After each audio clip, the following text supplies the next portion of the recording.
Okay, awesome. I filmed a whole 30-minute video for you guys, and the microphone was so bad it sounded like I didn't know how to use a microphone, and it sounded terrible. And I'm not going to make you guys listen to that. This is take two of the Parasite video everyone's been asking me for. This video is going to address um, what symptoms I was having that got me into parasite cleansing, kind of where some of my research came from, why I did it, um, some of the experiences I've had. But mostly this video, it's very important, and you have to watch to the end if you want to go on to step two and learn about the actual parasite cleanses. Please, I know this video is going to be long, but if you don't do some of the things I'm going to tell you about in this video, you're going to end up very ill and you're not going to be successful either. So let me find my paperwork here. Um, we're just going to jump right into it. I will say this. I know this is going to make me sound crazy and probably going to get labeled as like the parasite guy and like that I'm some kind of crazy uh, person. I'm prepared for that. I realize this is very off the beaten path topic that no one talks about, and if your doctor doesn't tell you about it every year, then it can't be real. It is. There are parasites everywhere in the world.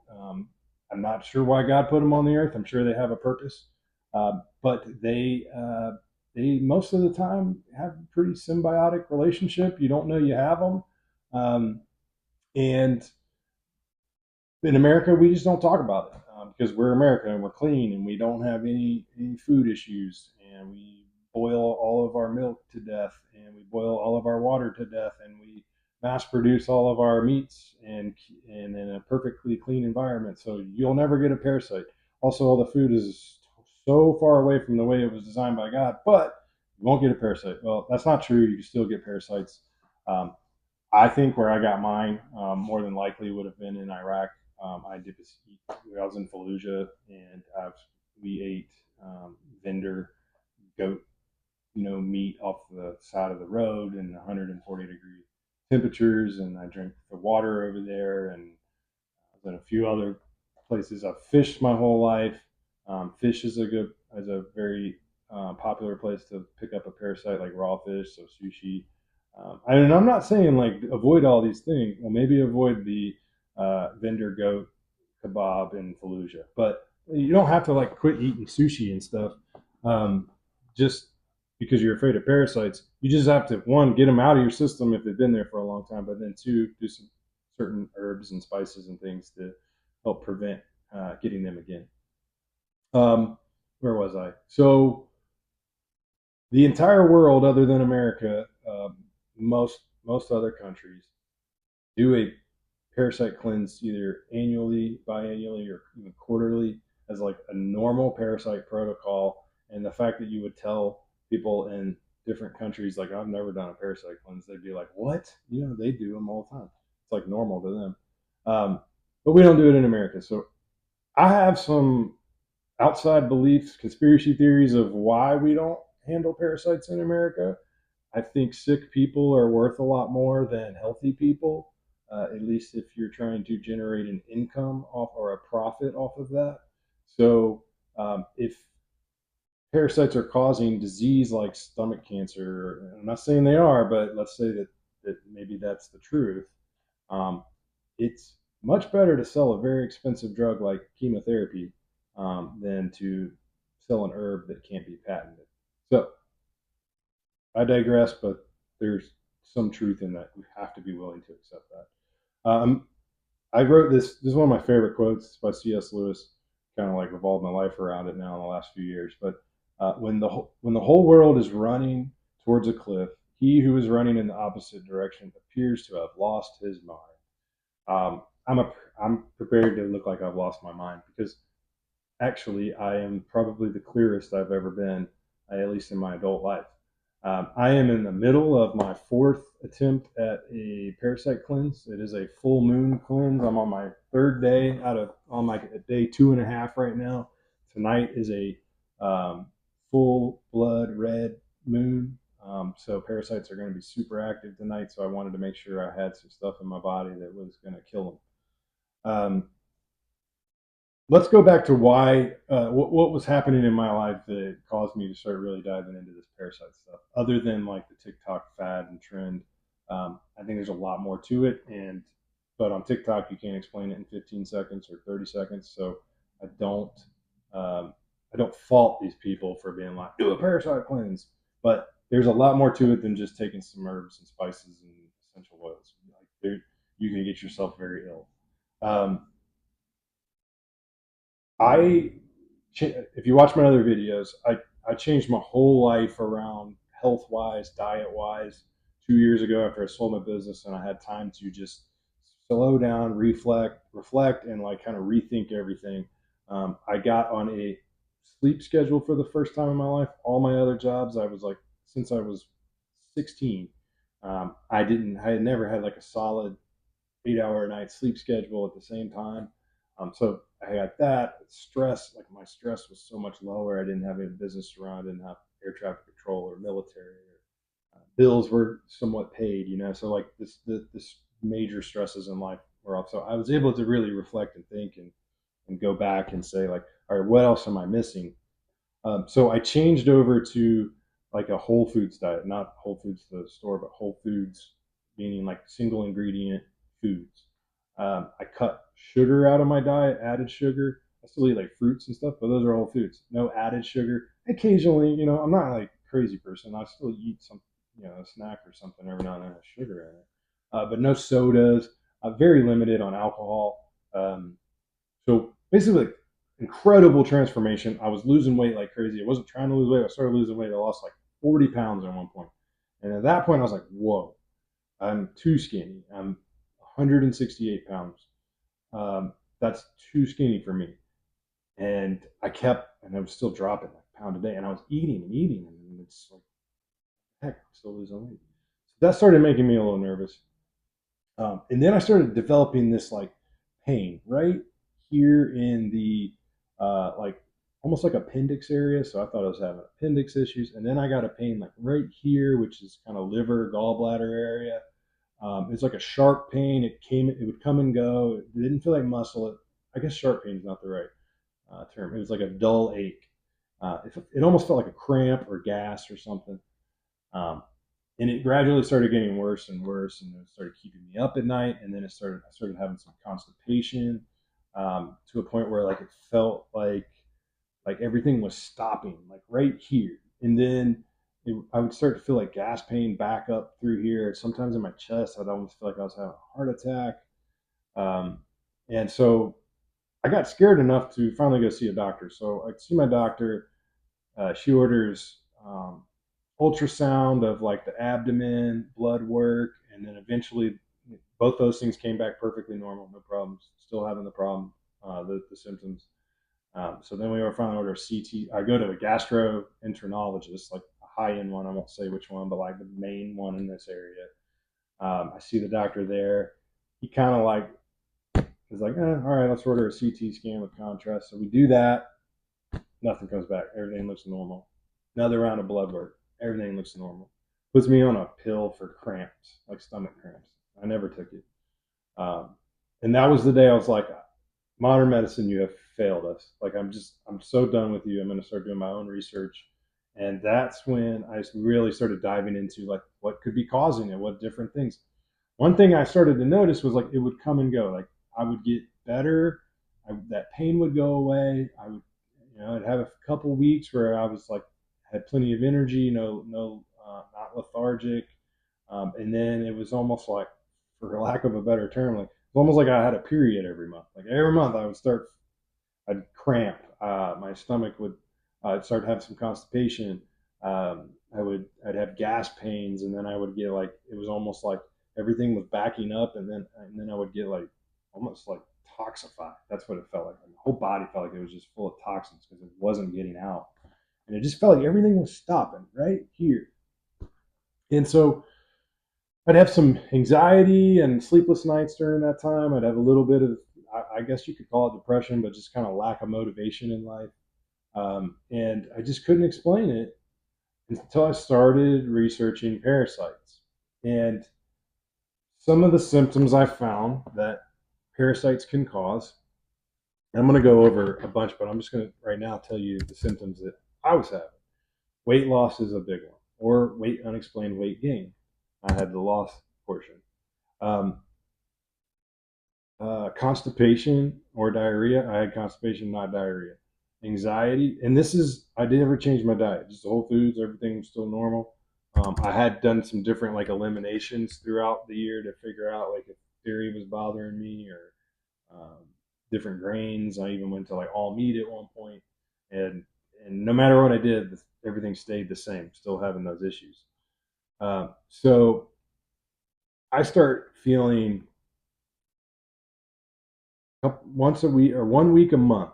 I'd get um, I get this stomach issue problem. I get this gasping, lethargic, uh, losing sleep. But then I started reading some of the symptoms, and then one thing I realized I have night sweats. I've always had night sweats since Iraq.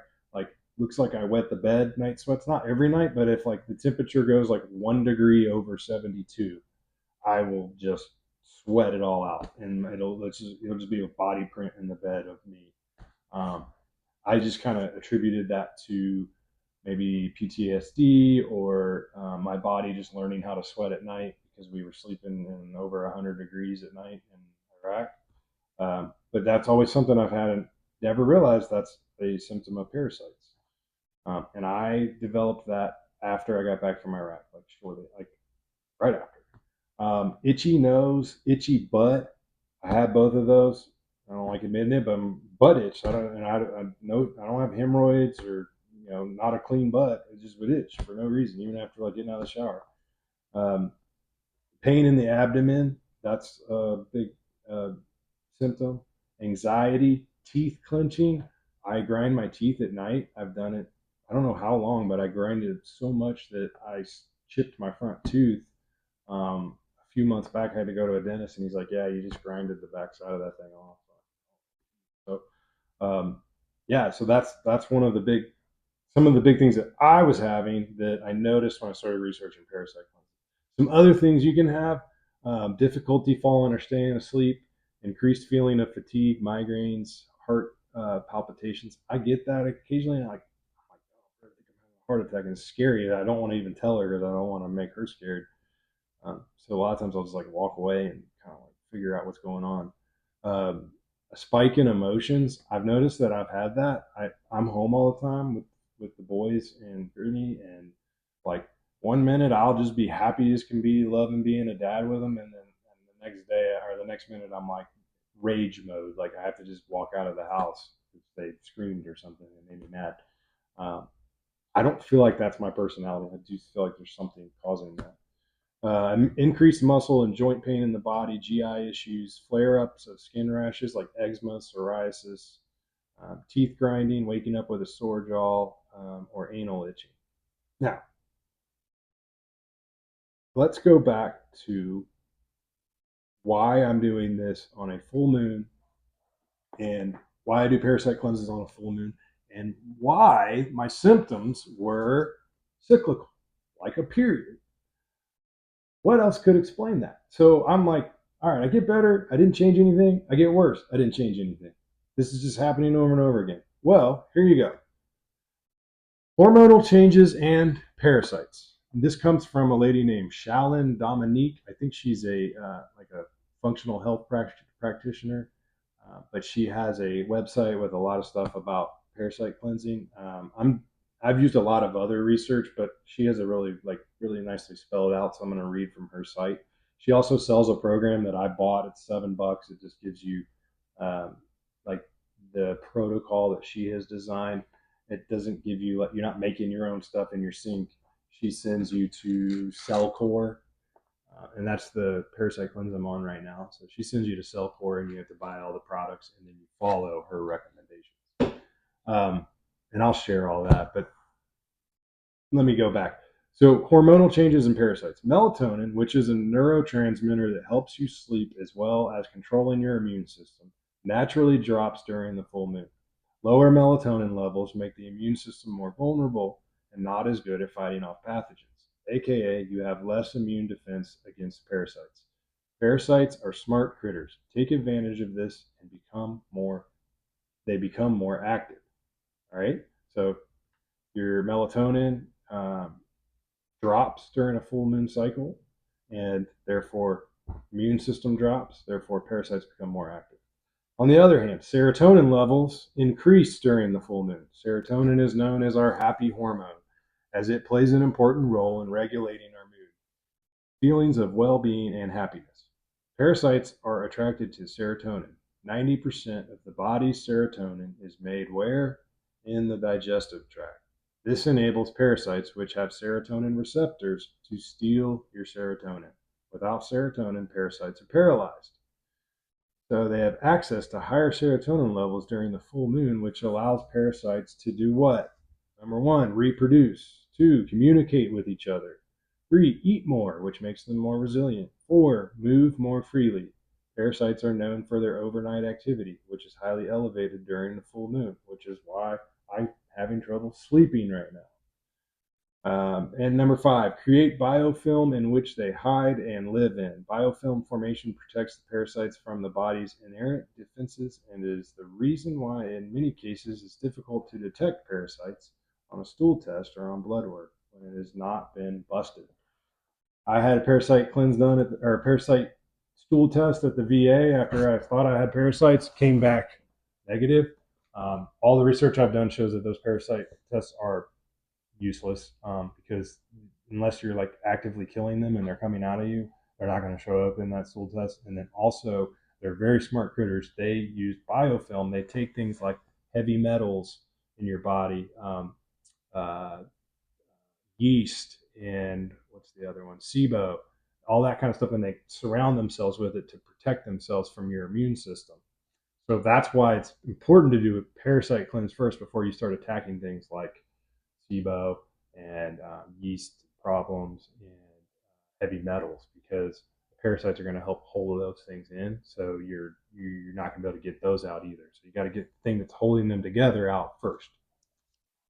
Another thing they do, and there's a podcast. It's one of my favorite podcasts I've heard on parasites. It's done by, I'll link it here, but it's called like the Red Pills podcast or something. It's a DC and a nurse practitioner. I think they're out in Colorado or something.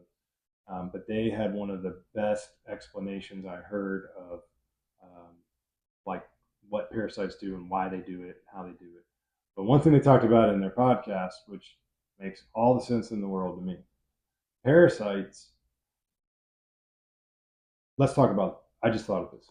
So why is it that, and this was my question, and I'm sure you're asking it too, why is it when I was unhealthy eating all the crap food, I had no symptoms?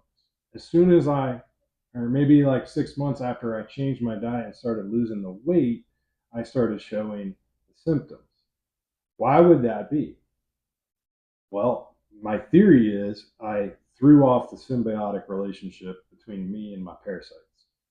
I stopped giving them what they like. They thrive on sugar and carbs and all the other junk we eat in America and alcohol. They love alcohol. And I did all that. And then I cut all that. And so if you're a parasite trying to survive, what are you going to do? You're going to start working in overdrive to eat the things that you can get from your host. And so therefore they started working in overdrive, causing some of these symptoms. So a lot of people who have parasites live without any symptoms. Most of us do, because we're feeding these parasites the crap that they like, we like, and maybe they're telling your brain to like, and that's why you're gaining weight, because as long as they keep getting what they need, they're not going to affect you because they don't want you to know that they exist. Symbiotic relationship. So, having said that, this pain that started right here, one of the things these parasites can do that I heard in this podcast, and I did some more research on it, they can send out a signal to your brain to tell your ileocecal valve to shut in order that slows the digestive system down so that they can eat more and have more time to eat. So, what the problem, the ileocecal valve is the valve that goes between your intestine and your colon, and it doesn't allow for any like backwardsness from the colon, so you don't get like bacteria and yeast and stuff. Actually, you don't. So you don't get poop coming backwards, right? It only goes one way. So that's what the ileocecal valve does. It lets the food out down into the colon, and then it closes right behind it, so that nothing comes backwards. Well, what these parasites have done, smart little critters, is they have found a way to um, shut that ileocecal valve so that while the food is still working its way down through my system, it has to stop and slow everything down. They're on this side of the valve, eating everything that they want. And this is, I can feel this, like, and then every now and then when I'm having these issues, it'll be stuck. I'll feel bad, and then it'll open up out of nowhere, and then I can evacuate and get everything out, and then the process starts back over. 6-7 hours later. So that's proof to me that there are parasites in my system. I also have other proof, and it's much grosser, but I have seen it in the toilet. I know that I've got parasites that came out on one of my parasite cleanses, but I don't believe I've gotten them all. So I'm going to go into another video on how to get them all. We talked about the symptoms, and we talked about the moon, so causing them to be more active. So that's why we're going to start our parasite cleanses 2 days before the moon and try to do them at least 2 days after the full moon. But 2 days before the full moon, and then 2 days after the full moon. So 4 days is what we're shooting for, unless you get sick. And then sometimes a week, and sometimes 30 days. But for the active cleanse part, the hard part, like 4 or 5 days is about as much as you want to do. So I'm going to go into the next phase, which is phase one, is how to prep your body for the parasite cleanse. But I just wanted to give you an overview of where they come from, why they exist, what symptoms they may cause, why you may not be showing any symptoms, and then finally, like, why I believe I have them, and then now we're going to get into my recommendations on how to start to get rid of them. But I can promise you the answer is not jump right into a cleanse. It will get you so sick. I have made the mistake, and I'm trying to save you from making that mistake, because it can leave you down and in the bed for a couple days, as sick as you've probably ever been. Flu-like symptoms, fever, all that. So next video, parasite cleanse phase one is going to start next, and that one will talk about prepping your detox pathways for parasite cleanse.